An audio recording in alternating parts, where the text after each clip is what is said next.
O encontro com chefes de Estado da América Latina em Brasília acabou na noite desta terça-feira com agressões a jornalistas por parte de seguranças do ditador venezuelano Nicolás Maduro e de agentes do GSI, o Gabinete de Segurança Institucional da Presidência da República. Uma das agredidas, a jornalista Délis Ortiz, da Rede Globo, relatou ter recebido um soco no peito.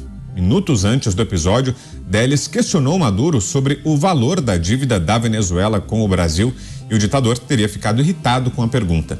O Ministério das Relações Exteriores confirmou as agressões físicas que jornalistas sofreram. Declarou que lamenta o episódio e que providências serão tomadas. O grupo Jovem Pan repudia qualquer ato de violência e qualquer tentativa de impedir o trabalho da imprensa.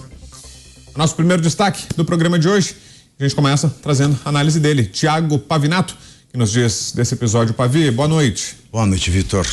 É tanta coisa para falar sobre esse caso, que essa foi uma das cenas mais abjetas, é uma das cenas que desencadeia sérias questões sobre a subsistência da nossa democracia, mostra como nós temos apesar disso ser um ataque contra a imprensa, um ataque contra um jornalista, representa um ataque contra toda a imprensa, nós temos uma imprensa que, apesar de não ter conseguido poupar críticas a essa visita do Maduro ao Brasil, essa imprensa pasteurizou esta notícia.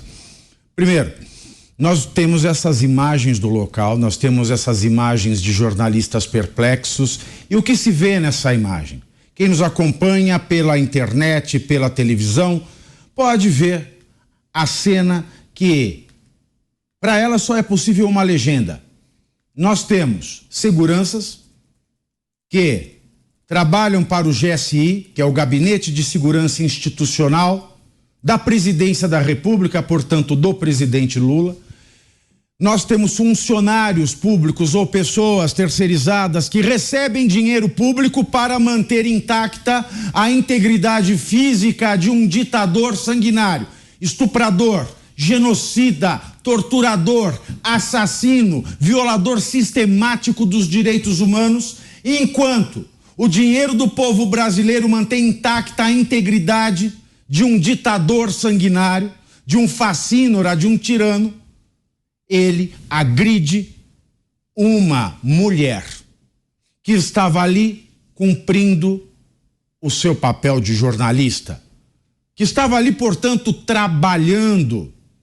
E é muito engraçado como nós vemos o discurso de eleição, de campanha do presidente Lula, aquela festa toda em torno de uma lei inútil, que foi a lei que equipara salário de homens e de mulheres, como se fosse necessária esta lei, porque a Constituição já faz esta ordem, as leis brasileiras, todas elas, não existe nenhuma que permita que uma mulher e um homem que ocupam o mesmo cargo pelo mesmo tempo recebam salários diferentes. Bom, ao mesmo tempo em que esse governo diz ser a salvação da democracia contra 4 anos do fascismo de Bolsonaro, como dizia Lula em sua campanha, e ainda diz, até hoje diz, nós vemos uma mulher que está trabalhando. Ora, um governo que faz uma lei inútil pedindo salário igual para homem e para mulher, assiste uma mulher sendo agredida no seu trabalho, no seu emprego. E a notícia é pasteurizada porque quando a Michele Bolsonaro tomou posse do PL Mulher, eu lembro muito bem que eu peguei o jornal impresso, a Folha de São Paulo, e o destaque daquela edição era Michele Bolsonaro toma posse do PL Mulher em cerimônia marcada por discurso transfóbico. Mas eu não vi na capa da Folha de São Paulo hoje uma notícia clara, a não ser uma nota de rodapé na primeira página, escrito isso: jornalistas são agredidos. No rodapé da Folha de São Paulo, ninguém falou que isso pode ser misoginia. Por que é que esses machões do GSI não agrediram um repórter homem? Porque com Jair Bolsonaro era muito fácil. Ele falava que a repórter queria dar o furo e no dia seguinte, não que eu defenda essa frase é horrorosa, é asquerosa, mas no dia seguinte todos os órgãos, todas as empresas da mídia, toda a imprensa está com muitas mulheres gritando: mexeu com uma, mexeu com todas, ninguém solta a mão de ninguém, misoginia nunca mais, fascismo nunca mais. Uma mulher acaba de levar um murro no peito de um profissional do GSI, mas vão me dizer, não foi Lula que deu o murro no peito dessa jornalista. Não foi Lula que deu o murro no peito dessa jornalista. Mas Lula, ele é o presidente, o chefe, portanto, do Ministério do Gabinete de Segurança Institucional. Logo, pela lei brasileira, pelo ordenamento jurídico brasileiro, existe uma coisa que se chama responsabilidade civil objetiva. Se você é o empregador, você responde pelos ilícitos daquele que você contrata. Logo, o dano moral que essa jornalista sofreu, tudo bem que vai ter sindicância para apurar o que aconteceu, quem foi realmente o culpado, mas uma coisa é certa e não precisa de investigação.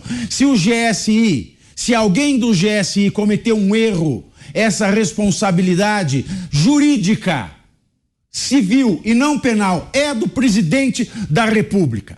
E ele devia ter, pelo menos, ele devia ter se desculpado.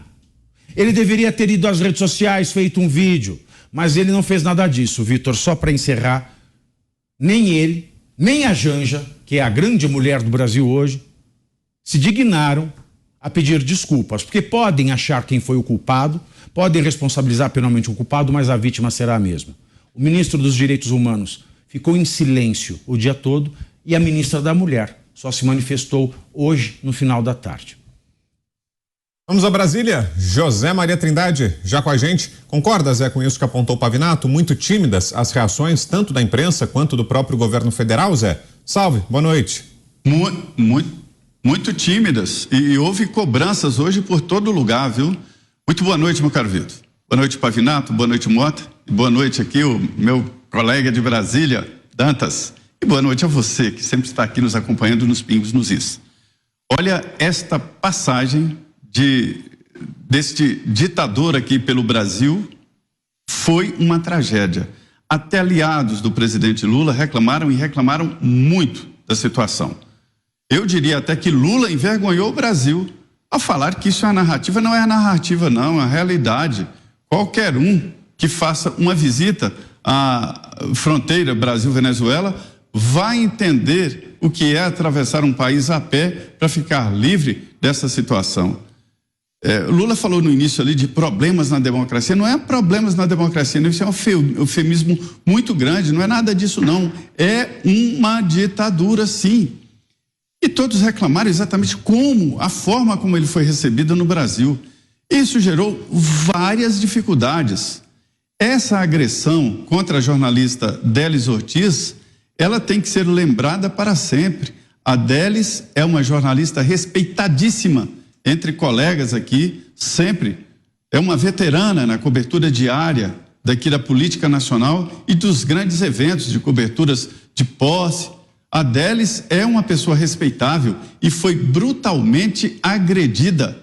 A Délis tinha, inclusive, autorização para estar no local. Era a única jornalista que tinha autorização para ficar no local, para se ter uma ideia. E aí é uma demonstração clara de como eles agem. Se fazem assim aqui no Brasil com jornalistas brasileiros, o que não fariam na Venezuela. Houve jantares cancelados aqui porque os outros presidentes convidados não queriam conviver com Maduro. Houve, inclusive, desistências de compromissos oficiais deste encontro, porque o Maduro estava, para se ter uma ideia da repercussão.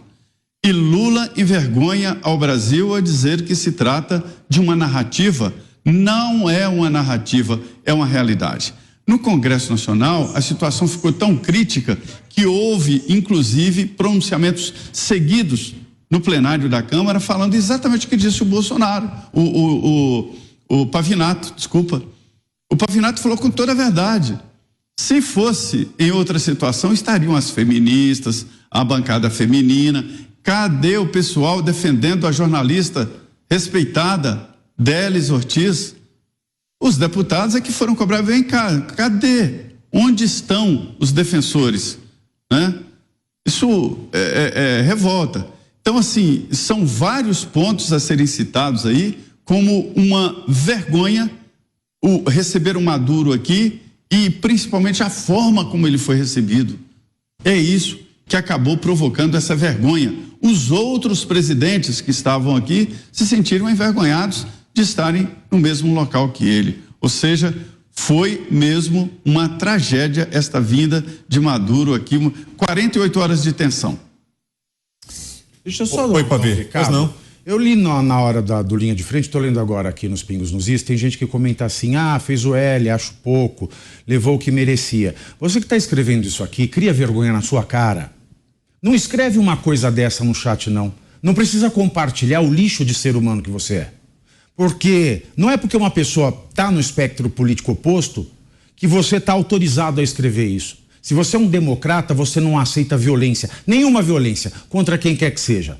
Ou você é um democrata, ou você é um lixo. E quem escreve uma coisa dessa, que achou pouco, o que é jornalista, levou um golpe de um segurança, você é um lixo. O problema da democracia também é você.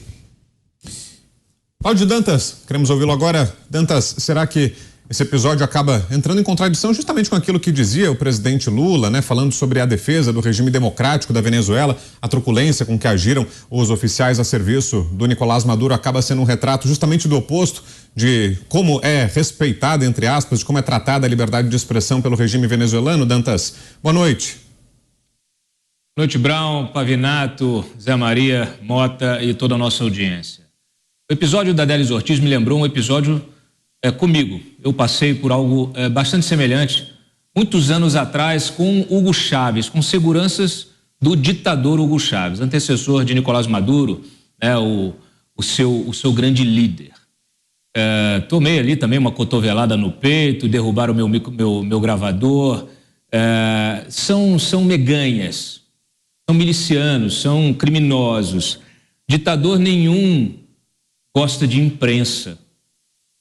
Ditador nenhum gosta de ser questionado. A Délis fez um questionamento sobre a dívida da Venezuela, que me parece que é bem óbvia a dívida dela com o BNDES.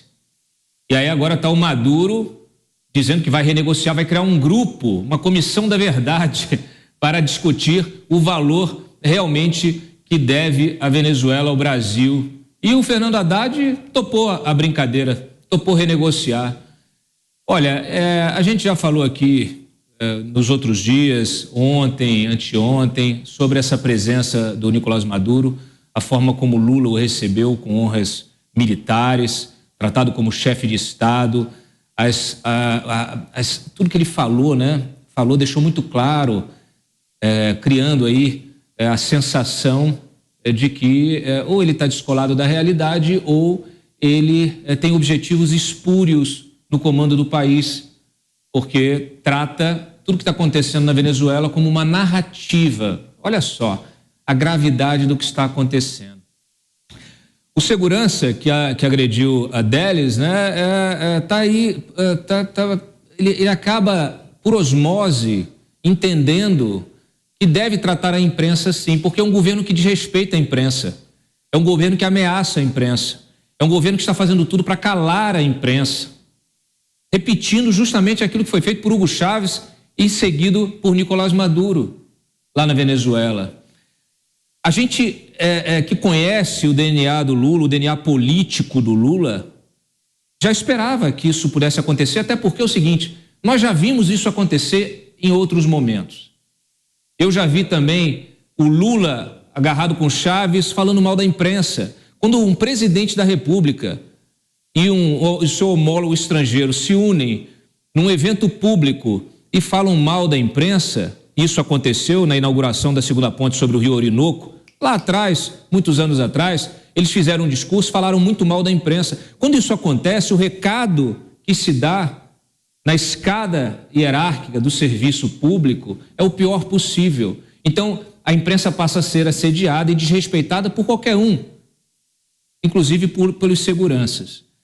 O que eu gostaria de chamar a atenção é que, assim, eu estou vendo uma reação muito grande por parte da imprensa, inclusive jornalistas que fizeram o L, que votaram no Lula, que assinaram o abaixo-assinado.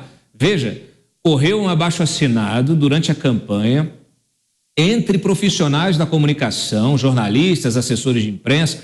Mais de 8.000 profissionais assinaram esse abaixo-assinado defendendo a eleição do Lula. São esses 8 mil e mais todos os outros que não assinaram que estão levando esse soco no peito. O soco da Adélis Ortiz, ela mesma usou essas palavras.